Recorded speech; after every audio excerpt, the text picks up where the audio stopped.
So I met a man recently, and I won't give his identity. I'll keep that confidential. But he did step into my office of ministry, and his testimony, I think a lot of people can relate. The first things he started asking me about was God, and just questioning his presence, and that he had been financially in a situation where he's struggling, and that he's been praying to God for money. Now, we all know that you want money, there are ways to get it, but this man resorted to praying and seeking answers. I don't know, maybe what he's been doing hasn't worked out so well financially for him. So he told me that he's thinking it would probably just be quicker, faster, maybe even easier to start praying to the devil, because prayers seem to get answered a lot quicker that way for some people.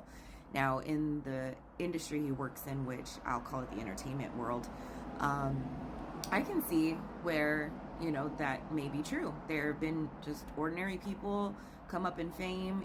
They got bank accounts full of money. They just go somewhere and point their fingers and they got it. And that does seem great. But let's look at the trend in the industry as well that we've been seeing popping up. They don't seem to be praying to God anymore as far as what they need in their life, because that's what God will give you. He loves you, and then he's going to give you what you need.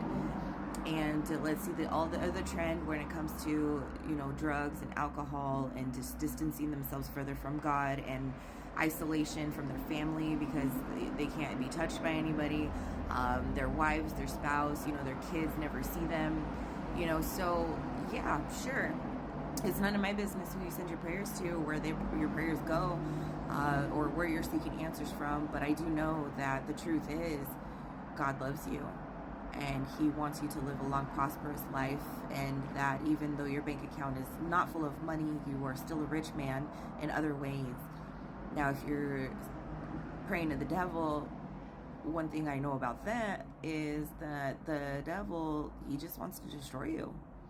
So if that's where you're going to seek your financial freedom from, just be careful.